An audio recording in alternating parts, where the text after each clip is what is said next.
Imagine waking up tomorrow and finding out your country just discovered one of the largest oil fields on the planet, or a diamond deposit worth billions of dollars. Sounds like the ultimate jackpot, right? More money, more jobs, more prosperity. But here's the twist.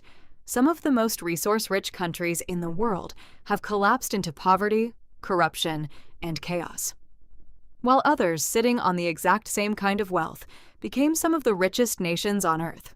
So, why does oil turn one country into a superpower and another into a cautionary tale? This is the story of the resource curse. It's one of the most counterintuitive ideas in economics. Here's the paradox. Countries rich in natural resources often grow slower than countries with almost none. Instead of fueling development, that wealth can trigger dependence, corruption, and instability. But here's the key insight. Resources themselves aren't the villain.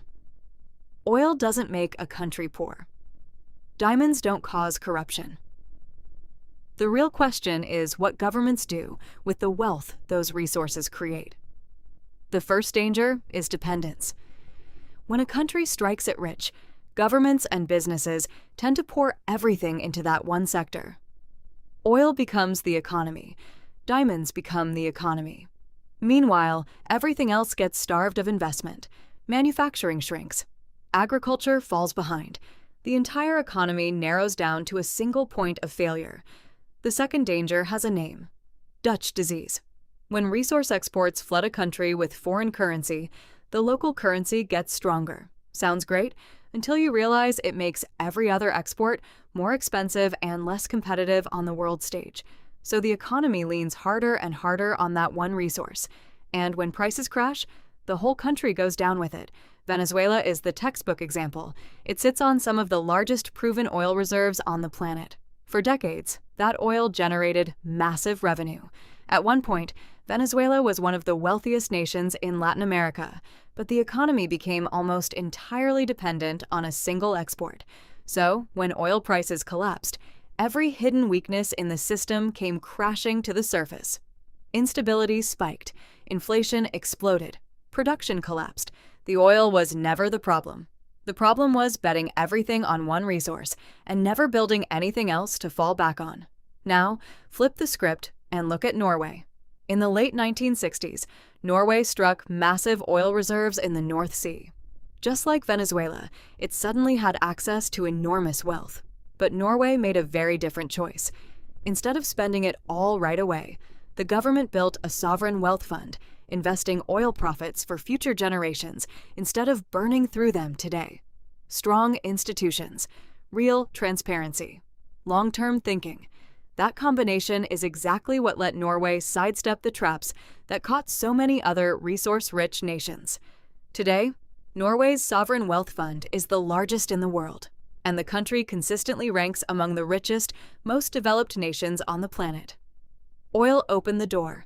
Good governance is what walked through it. Norway isn't the only proof that this can work. When Botswana gained independence in 1966, it was one of the poorest countries in all of Africa. Then, massive diamond deposits were discovered. Everyone expected the same story to repeat: corruption, mismanagement, collapse. Instead, Botswana did something different.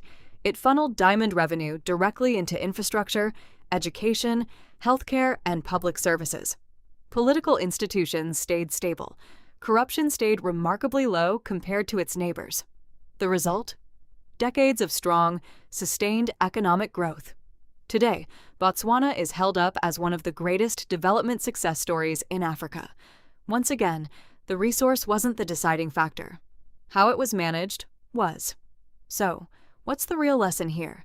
Natural resources don't determine a country's fate.